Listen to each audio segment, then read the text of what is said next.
تو व्यूअर्स, हम बचपन में अपने बुजुर्गों और वालिदैन से कहानियाँ सुनते हुए बड़े हुए हैं, मगर कहानी सुनाने वाला दिल सुनकर थोड़ा अजीब लगेगा। एक्चुअली ये कहानी सुनाने वाला दिल कोई स्पेशल हार्ट नहीं, बल्कि एक स्टोरी का टॉपिक है। This is learning studio 786। ये स्टोरी एक American writer Edgar Allan Poe की है और इस स्टोरी के 2 मेन कैरेक्टर्स हैं। फर्स्ट वन है नरेटर, यानी कहानी सुनाने वाला। ये एबनॉर्मल है और बहुत ही क्लेवर और कनिंग फेलो है। मेंटली डिसबैलेंस होने की वजह से वो एक इंसान का कत्ल कर देता है। नेक्स्ट इम्पोर्टेंट कैरेक्टर है द ओल्ड मैन।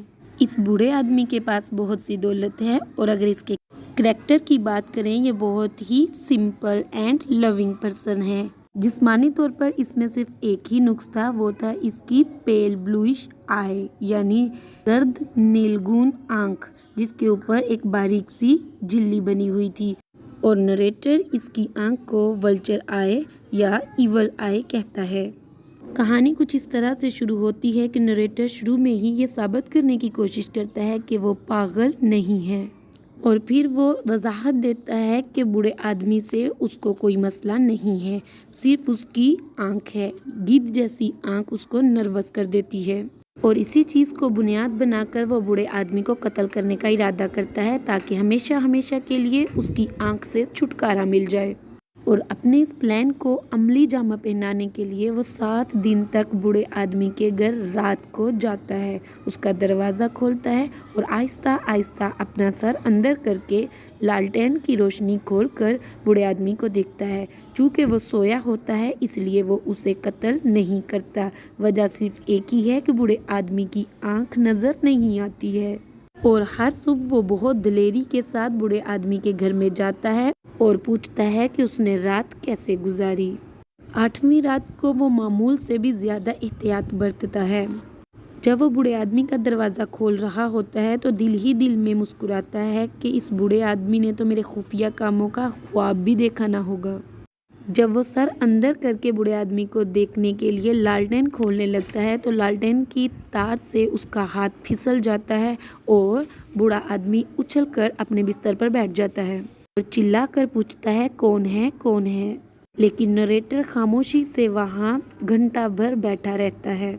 काफ़ी सब्र करने के बाद वो लालटेन की हल्की सी लाइट जलाकर बूढ़े आदमी को देखने की कोशिश करता है और रोशनी की यह हल्की सी किरण सीधी बूढ़े आदमी की उस गिद्ध जैसी आंख पर जा पड़ती है जो नरेटर को हमेशा ही नर्वस कर देती थी। अब इसको गुस्सा आता है और इसका दिल शिद्दत से धड़कने लगता है और नरेटर ये कहता है कि ये पागलपन नहीं है बल्कि हवास की शिद्दत है। इसे महसूस होता है कि इसका दिल फट जाएगा क्योंकि इसके दिल की धड़कन बहुत तेज़ हो गई है और यहाँ तक कि हमसाए भी इसके दिल की धड़कन सुन लेंगे। इसी बेचैनी के पेश नज़र अब वो बूढ़े आदमी को कत्ल करने का मुकम्मल इरादा कर लेता है।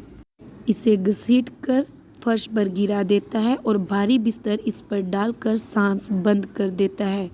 और जब बूढ़ा आदमी मर जाता है तो खुशी से इसका मुआयना करता है कि अब इसकी गिद्धनुमा आंख मुझे मज़ीद तंग नहीं करेगी और इंतहाई जालिमाना तरीके से उस बूढ़े आदमी की लाश के हाथ, पाँव, सर, जिस्म से अलहदा कर देता है और इसी कमरे के फर्श के 3 तख्ते उखाड़ कर सब टुकड़े इसके नीचे रख देता है और इंतहाई होशियारी और चालाकी से बिल्कुल ऐसा काम करता है जिससे कोई सुराग ना लग सके। रात के 4 बजे तक वो ये तमाम काम मुकम्मल कर लेता है। फिर गली वाले दरवाजे पर दस्तक होती है। जैसे ही वो दरवाज़ा खोलता है तो सामने 3 आदमी खड़े हैं। वो अपना तारुफ करवाते हैं कि वो पुलिस अफसर हैं। रात के वक्त हमसाये ने एक चीख सुनी और फिर पुलिस को इत्तला कर दी गई। तो नरेटर बहुत खुश होता है, बल्कि उनकी मदद करता है ताकि वो अच्छी तरह से तलाशी ले सकें। आखिरकार वो उन्हें उसी कमरे में लेकर आता है जहाँ पर बूढ़े आदमी को दफन किया होता है। वहाँ पर कुर्सियाँ लगवाता है और उन्हें वहाँ पे आराम से बिठा देता है। अफसर अब मुतमईन हो चुके हैं।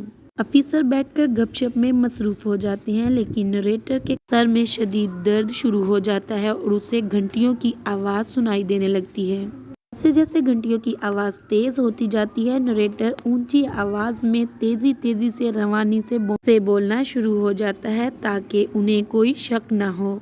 اب شور اتنا زیادہ ہو جاتا ہے کہ وہ سوچتا ہے کہ ان پولیس آفیسرز نے بھی سن لیا ہے، اور وہ جو مسکرا رہے ہیں حقیقت میں وہ اسی پر ہنس رہے ہیں، اور وہ اسے خود کی انسلٹ سمجھ کر چیخ چیخ کر بولتا ہے کہ میں نے ہی قتل کیا ہے، یہاں سے تختے اکھاڑو، یہیں سے آپ کو لاش ملے گی۔ اور یہ اسی بوڑھے کی دل کی دھڑکن کی آواز ہے، اور جس طرح وہ اپنے اعصابی دباؤ اور پاگل پن کی وجہ سے اس بوڑھے کا قتل کرتا ہے، اور پھر اسی وجہ سے وہ اپنی غلطی کا اعتراف بھی کر لیتا ہے، اور یہیں پر اس کہانی کا اختتام ہوتا ہے۔